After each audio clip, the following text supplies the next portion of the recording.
There he is in that Oka Leaders jersey. He's been like a rock since he took it. Kind of difficulty. He's got a brilliant team around him.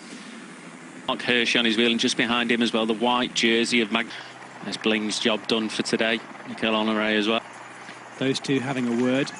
One of them will keep his jersey, fortunately at the finish, despite all the hard work he's done this week to try and build some kind. Jaco Alula setting the pace on the front. Luke Durbridge of Turbo Durbo is probably ideal. Trying to look where Bilbao is at the minute. He's got a team there with Magnus Sheffield just behind him. Cockeye still looking 8th position at the minute. Yeah, any other, we call Brian Cockard a sprinter, but can we see any other there? I think Bettiol in there still. Yeah. I've not seen him yet, but he might be the only one there. It's quite far back at the minute. Let's not forget there is a little bit of a plateau alongside Simon Yates.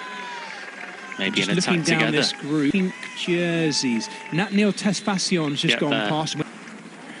So 2 pink jerseys to the back. It was, oh no, Jens Kukler and Jonas Rutsch. So if Rutsch, that might be a Rutsch was on the attack. Just trying to work out as a couple. Yeah, Timms Jens is Kukler. right at the back of this as well. He's the man that put today. Rob Stannard just in front of him as well. Now, Rob Stannard's got a good final kick up a rise like this as well. His normal speed-based trade in this race so far. An opportunity. Look at that long string, though. The final 6 kilometres of hill now, all the way to the top of Mount Lofty. Bottles being dispensed with to the... And Luke Durbridge is still on the front.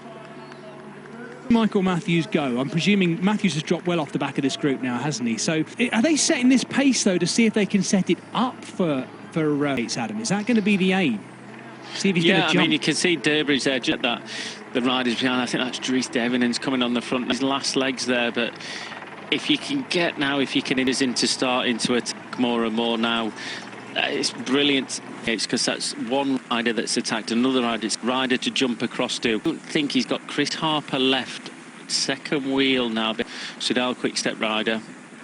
Oh, he's going to be, sorry, I was thinking the coding then. Oh, it's getting confusing in this last day. It's been a long week. Very little sleep for us, hasn't it? I think Bettiol is in there, you know. He's about 3/4 of the way down that group. Could he about to turn this around? He's having won the prologue and then win the final stage. We saw how good he was yesterday. Gosh, it's tight into that one, isn't it? I think halfway through this group, Alberto Bettiol. Yeah, it's Jens definitely in there still. There's one pink rider sort of 2/3 of the way down. Just keep an eye out for Bettiol. There is one rider well in pink. Now also Bettiol? I think Hugo, 3 riders there from Entomarchi Circus Wanty, and the taller figure, who I think has just been detached from his team, Pretty Serge. Now there is a very fast finisher who's in a great position here.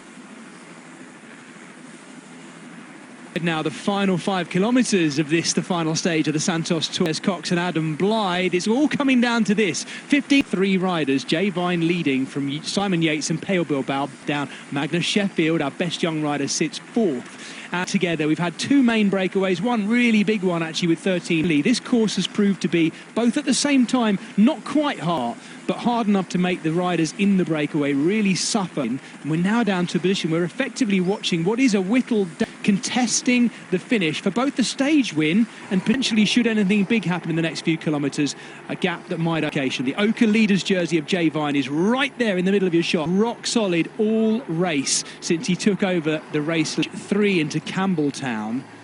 And he hang on. And I guess the next question is stage.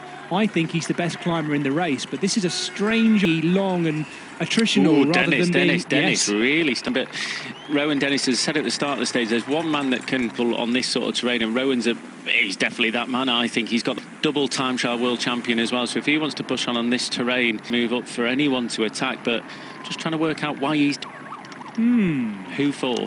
Yeah, good question. Fastest finisher, but he has today. So I doubt it's him. 3.6k. The last 1.5k is the hardest part of this climb. That's where we're expecting to see the attacks come from. If there are any, a large group with only 3.5k to go. Rowan Dennis once again. Yes, they're both done, those two as well. Natniel Tesfassion, what I'm on of Trek Segafredo, the Eritrean. He's looked really, and on the climbs this week as well. So let's watch out for him. Well played here, and why not the win? Keep an eye on the Eritrean. Ajit Azer Citroen are moving up as we watch Rowan Dennis out the back, former leader of this race, of course, as well, having won to Harbour. We are now watching yesterday's winner, Brion Coquard, a day-off pro career, and he's in a good position. He's actually with a Jay Vine. This is a danger man, definitely, in a way that we might be yesterday. He's a long way up, though, Adam. But don't forget, if the attacks start to come from the more like the harder it's going to be. So being this far forward for him is not a bad thing. A little bit of sliding room. So if he was further back, it would be ultimately very hard. Harper really pushing on the pedals now. This has got to be, that's his last. Goodness, this is a big effort by Cofidis. This is Coquard open at the front. And Coquard now battling it out with the race leader G here for someone to take this up. Someone's got to take it up. The gaps have opened up behind. Just where we, just at the wrong moment as well. There's such a shame for the riders who were involved in the sharp end of this race. Thankfully, general classification riders there, or at least I don't think we have. Coquard has dropped back, but boy is he working hard there. Yesterday's winner, the Cofidis man. Look, there's Simon Yates just there behind Coquard. Coquard's losing the wheel. This is good for him. He's got to make an acceleration and everyone's got to make that. It's the wheel of Ben O'Connor. He's gritting his teeth there, Brian. There's George Bennett leading for our race leader. Yates with him. Here we go. Simon Yates has attacked. Australian has gone with him, and this is a big opportunity for the British rider now to try, and he is ready for it. Jay Vine on. Here we go. 3 going clear. Jay Vine looks utterly impenetrable in terms of these attacks, but Yates gear, and what has Ben O'Connor get left? Ben O'Connor looks like he's working the line, looks ice cold. Can Yates lift it one more time? Yates is doing a brilliant ride here. Not sat down yet, not sat an explosive attack. This will be one that he holds on to this high power. Teeth, they're going to be hurting. He's gritting him that hard sitting on the wheel. He finally, more importantly, where is Pale Bilbao? If not anything in second place, he's still got to get rid of he's mixed up, but he's doing all the work on the front of the minute. Come from Simon Yates in a minute. We are coming into the final kilometre. Out to see the gap behind, and it's quite big. It is quite big. Jay Vine's been looking. There's going to be an opportunity for one of these three to take the stage win. How appropriate would it be if it's the race leader, Jay Vine? He's race, despite the fact that he's looked the best man on paper to take the view with that. That's the front end of the chase group. You're right. Where is second place? Go away with him. Second wheel he is. Second wheel. Yeah, he had Michael Storer in front of him from Francis Jageur. You can just, current situation, he just needs to try and save as much as he can to try to get it. Does drop down here slightly, then drags up that long. When they get to around 300 metres to go, it does drop down ever so slight. Position at the minute is Jay Vine. If he lays off the back a little bit, can use that descent, catches the guys off guard, he'll be in with a good chance of all, but fine stage as well. Onto the line, ready to take a stage win, but has prioritised the general classification. Simon Yates goes one more time on the drops. It's such a familiar attacking many times. He's using this dig and really putting the hurt on Benno. First time in this race, we can see him gritting the teeth and work level with Yates right now. Opportunity for a counter of the Australian, trying to see if he can distance his countryman, but everything that's being thrown at him right now. Yates slotting in on. Yates knows it too. He's looking back.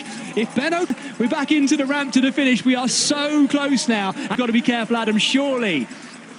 Yeah, they're pushing on. He wanted to go on the attack there, but I think getting final day would be great for him in terms of the stage. Jay Vine goes now close to him. Has Simon Yates got anything left? Taking the stage win at the end would be appropriate, wouldn't it? But here comes Simon Yates is up alongside him. He's not going to be beaten second again. No! Yates takes the stage win. Vine.